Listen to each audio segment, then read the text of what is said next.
Big TV భక్తి సమాచారం WhatsApp ఛానల్లో జాయిన్ అవ్వండి. అన్ని విశేషాలు ఎప్పటికప్పుడు తెలుసుకోండి.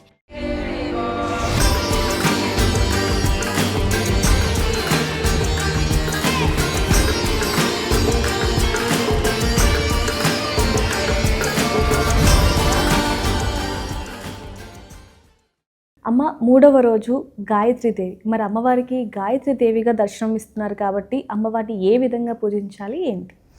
గాయత్రీదేవి అండి, గాయత్రీదేవికి ముఖ్యంగా ఇంట్లో పిల్లలు ఉన్నప్పుడు పిల్లల్ని తీసుకొచ్చి పూజలో భాగం చేయడం అనేది చాలా ఉత్తమం. అక్షరాభ్యాసం చేపిస్తూ ఉంటారు.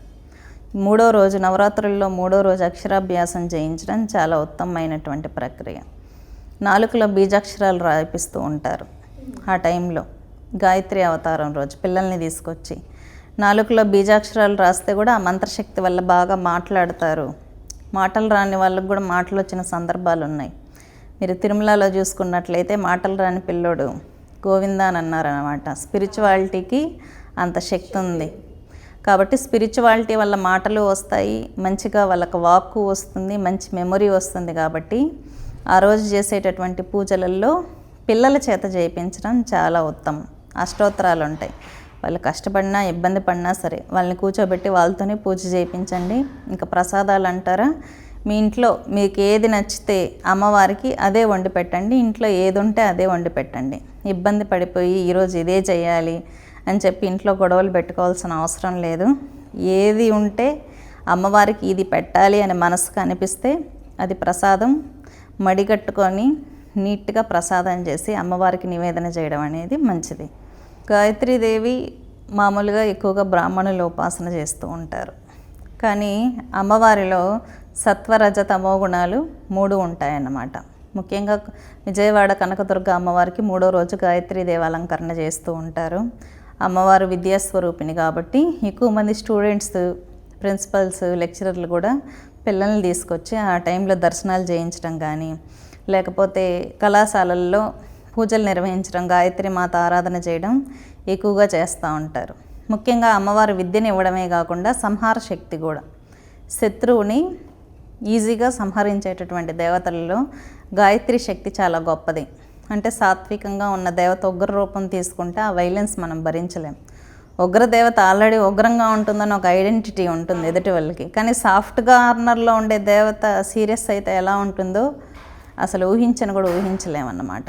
కాబట్టి సాఫ్ట్గా సాత్వికంగా ఉన్న దేవతలు శత్రు సంహారం చేస్తే అతి భీకరంగా సంహారం చేస్తారు. కాబట్టి అమ్మవారు ఆరాధన ద్వారా శత్రు సంహారం జరుగుతుంది, విద్య అనేది లభిస్తుంది.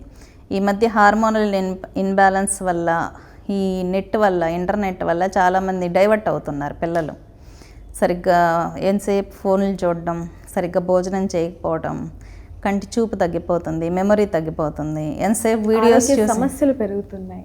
కిడ్స్లో సమస్యలు ఎక్కువైపోయి ఇంతకుముందు గేమ్స్ ఆడుకునే వాళ్ళు పిల్లలు, కానీ ఇప్పుడు అసలు ఫిట్నెస్ లేదు బాడీలో. కింద పెన్న పడేస్తే వంకొని తీలేరు అన్నమాట. అలా ఉంది వాళ్ళ ఫిట్నెస్. కాబట్టి ఏంటంటే పిల్లలకి మంచి మెమరీ, జ్ఞాపక శక్తి కానీ, మంచి చూపు, లేకపోతే ఆటిజంతో పుడుతున్నారు ఈ మధ్య. హార్మోనల్ ఇన్బ్యాలెన్స్ వల్ల ఐవీఎఫ్లు చేయించుకుంటున్నారు కదా ఎక్కువ.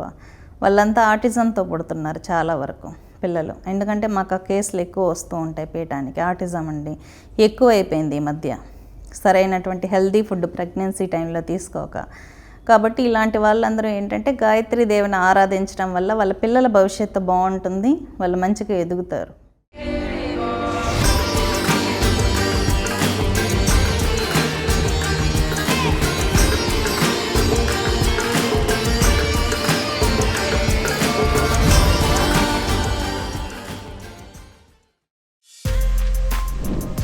For more videos like this, subscribe Big TV channel.